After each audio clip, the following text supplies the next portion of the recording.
चांडिका शाप विमोचन मंत्र।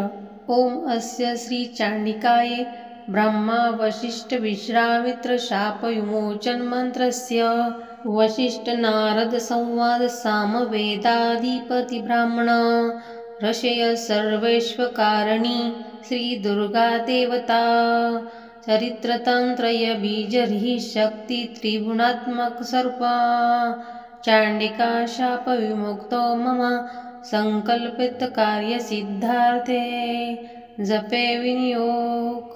ओम ह्री रेत स्वरूपेने मधुकेटवमने वर्धिने ब्रह्मा वशिष्ठ विश्वामित्र शापाद विमुक्ता भव। ओम श्री बुद्धि स्वरूपेने महिषासुरसैन्यनाशिने ब्रह्मा वशिष्ठ विश्वामित्र शापाद विमुक्ता भव।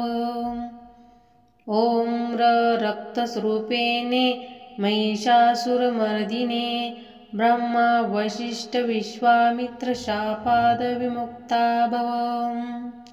ओम क्षुधारस्वरूपिणे देवदेवताये ब्रह्मा वशिष्ठ विश्वामित्र शापाद विमुक्ता भव। ओम छायास्वरूपिणे दूतसंवादिने ब्रह्मा वशिष्ठ विश्वामित्र शापाद विमुक्ता भव। ओम शक्तिस्वरूपिणे धूम्रलोचनघातिने ब्रह्मा वशिष्ठ विश्वामित्र शापाद विमुक्ता भव। ओम तृष्णास्वरूपिणे चण्डमुण्डवधारकिने ब्रह्मा वशिष्ठ विश्वामित्र शापाद विमुक्ता भव। ओम शान्तिस्वरूपिणे रक्तबीजवधारिकिने ब्रह्मा वशिष्ठ विश्वामित्र शापाद विमुक्ता भव। ओम जातिस्वरूपिणे निशुभवधारिकिने ब्रह्मा वशिष्ठ विश्वामित्र शापाद विमुक्ता भव। ओम लज्जास्वरूपिणे शुभवधारिकिने ब्रह्मा वशिष्ठ विश्वामित्र शापाद विमुक्ता भव। ओम शान्तिस्वरूपिणे देवस्तुते ब्रह्मा वशिष्ठ विश्वामित्र शापाद विमुक्ता भव।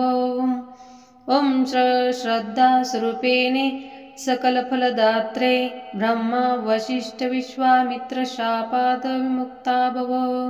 ओम कान्तिस्वरूपिणे राजवरप्रदायिने ब्रह्मा वशिष्ठ विश्वामित्र शापाद विमुक्ता भव।